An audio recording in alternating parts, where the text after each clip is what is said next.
The first thing I noticed was the smoke. Not the flames. Not the heat. Just the slow, ugly curl of smoke rising into the evening sky like a signal I was never meant to see. I knew that car. I didn't slow down. I didn't think. I just drove faster, fingers locked around the steering wheel so tightly they ached. He wasn't supposed to be back yet. My husband. 3 more days in another city. That was the plan. That was the window I had built everything around. But the universe doesn't warn you when it decides to close the trap. I pulled up near the house, heart punching against my ribs. The car was still burning. Orange flames licking the metal, devouring it piece by piece. His car. My lover's. For a second, I just sat there, staring. Then instinct took over. I ran inside. The front door was unlocked. That was the second mistake. The third was the silence. No shouting. No crashing. Just a quiet so heavy it pressed against my ears. I stepped in slowly. And then I saw them. Clothes everywhere. His shirt torn, one sleeve missing. My dress from last week crumpled near the stairs. Shoes kicked aside like they'd been dragged off in a hurry. No, not a hurry. Force. I felt it then. Not fear, not yet. Understanding. I walked toward the bedroom like I was being pulled. Each step slower than the last. Each breath thinner. And when I pushed the door open, something inside me broke so completely it didn't even make a sound. My hair didn't literally turn white. But I swear something in me aged a lifetime in that moment. Because my husband wasn't angry. He wasn't shouting. He wasn't even looking at me. He was sitting calmly on the edge of the bed. And my lover? My lover was tied to the chair. Bruised, barely conscious. Breathing, but only just. Alive. That was the first detail I noticed. Alive. My husband finally looked up at me and smiled. Not wide, not dramatic. Just enough. I came home early. We weren't always like this. That's the part people don't understand when they hear stories like mine. They think betrayal starts loud. It doesn't. It starts quietly. He used to look at me like I was the only thing in the room that mattered. I believed him. Every word, every promise. We built something together. A house, a routine. A life that felt stable, safe.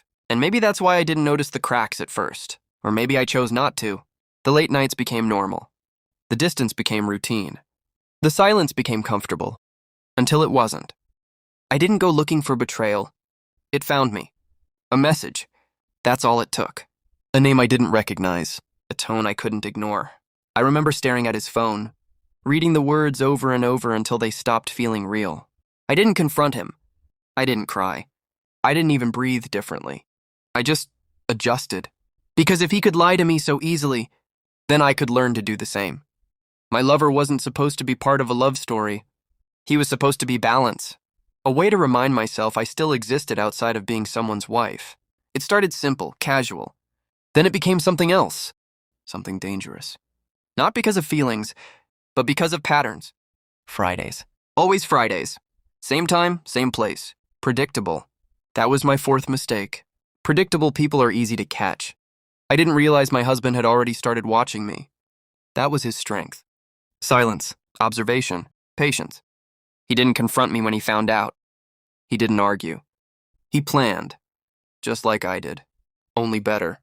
Back in the bedroom, I didn't scream. I didn't run to my lover. I just looked at my husband and asked, very quietly, "How long have you known?" He tilted his head, like he was considering whether I deserved the truth. Long enough. Of course. That made sense. The car burning outside wasn't rage. It was a message.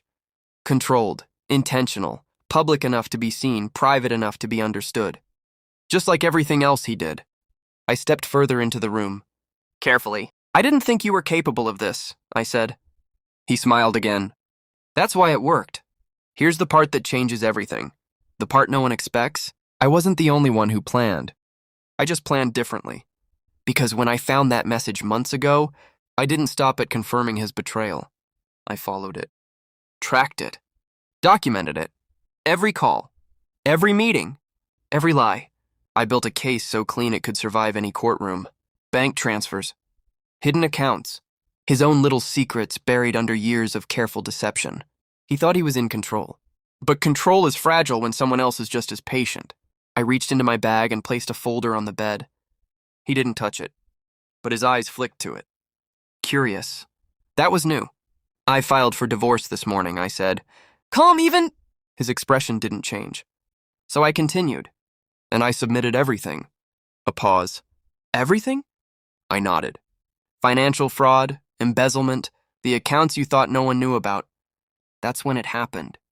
Not anger, not panic. A crack. Small, almost invisible. But I saw it, because I had been waiting for it. Sirens echoed faintly in the distance, getting closer. Not for the fire, for him. I wondered how you'd react, I said softly. If you'd scream, if you'd break. I looked at my lover, barely conscious, and then back at my husband. But this, I shook my head slightly. This is better.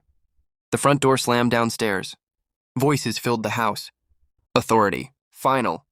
My husband finally looked at me like he didn't recognize me. Good. He wasn't supposed to. I walked out of that house without looking back. Not at the fire. Not at the man tied to the chair. Not at the man who thought he had won. Because revenge isn't about destruction. It's about precision. He wanted to scare me, break me, remind me of my place. Instead, he handed me the perfect ending. And as the sirens swallowed the night, I realized something simple. I didn't feel guilt. I didn't feel grief. Just relief. Cold, clean, final. Because in the end, he didn't destroy me. He exposed himself, and I just made sure the world was watching.